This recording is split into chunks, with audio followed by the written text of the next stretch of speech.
খবর, কেন্দ্রীয় বরাদ্দে অস্বস্তি বিজেপির, কারণ মিড ডে মিলে প্রশংসা।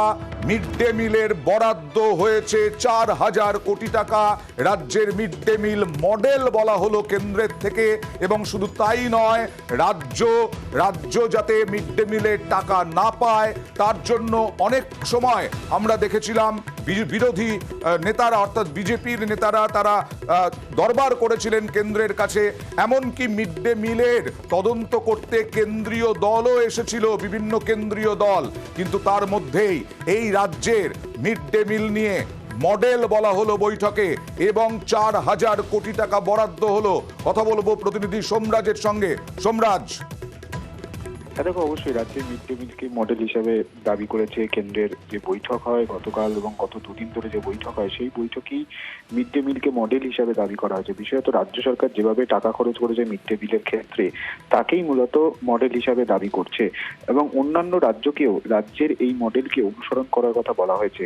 কেন বলা হয়েছে না, রাজ্যের কাছে যে মিড ডে মিলের যে বরাদ্দ আসে, সেই মিড ডে মিলের টাকা খরচ করা এবং যে খরচগুলো হচ্ছে না সেগুলিকে পুনরুদ্ধার করা, এই দুটি মডেলকেই মূলত ব্যবহার করতে চাইছে অন্যান্য রাজ্যের ক্ষেত্রেও। মূলত কেন্দ্র ও রাজ্যের যে সচিব পর্যায়ের বৈঠক হয় গত দুদিন ধরে, সেই বৈঠকেই এই প্রশংসা করা হয় রাজ্যকে।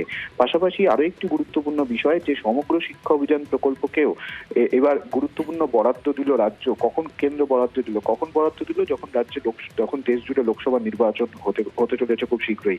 4,000 কোটি টাকা রাজ্যকে বরাদ্দ করেছে। মূলত সমগ্র শিক্ষা অভিযান যে প্রকল্প নিয়েও বিজেপি রাজ্য নেতাদের আপত্তি ছিল, সেই প্রকল্পের অধীনেই রাজ্যকে 4,000 কোটি টাকা বরাদ্দ করা হয়েছে। ওকে, ধন্যবাদ। আর কেন্দ্রীয় বরাদ্দে কি অস্বস্তি বিজেপির? যেটা বলছিলাম শুরুতেই, সমগ্র শিক্ষা অভিযানে আজকে যে মিশনে যে বরাদ্দ টাকা হয়েছে মিড ডে মিলে, সেই টাকা নিয়ে কি বরাদ্দে অস্বস্তি? প্রথমে দেখাবো ব্রাত্য বসু, শিক্ষামন্ত্রী, তিনি সমাজ মাধ্যমে একটি পোস্ট করেছেন। গতকাল দিল্লিতে কেন্দ্র রাজ্য সচিব পর্যায়ের বৈঠকে পশ্চিমবঙ্গ সরকারের মিড ডে মিল প্রোগ্রাম এবং তা চালানোর মডেলকে ভূয়সী প্রশংসা করা হয়েছে। মাননীয় মুখ্যমন্ত্রীর নেতৃত্বে আমাদের সরকারের উন্নয়নের মডেল আরও একবার প্রমাণিত হলো।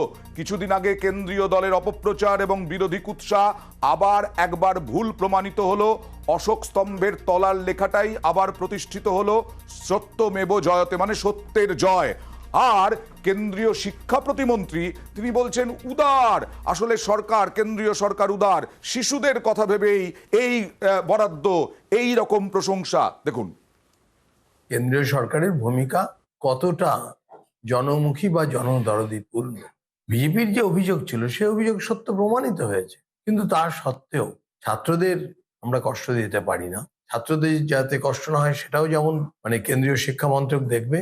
শিক্ষা এবং স্বাস্থ্য এই দুটো হচ্ছে কেন্দ্রীয় সরকারের প্রথম দিকের প্রায়োরিটি। অনিয়মের তদন্ত ধরছি আমরা, কিন্তু তার সত্ত্বেও সমস্ত স্কিম যাতে বন্ধ না হয় সেদিকেও কেন্দ্রীয় সরকারের দৃষ্টি আছে। অনিয়মের তদন্তে লড়ছেন বিজেপি নেতারা, কিন্তু কেন্দ্রীয় সরকার জনদরদি, সেই কারণে এই টাকা বরাদ্দ হলো।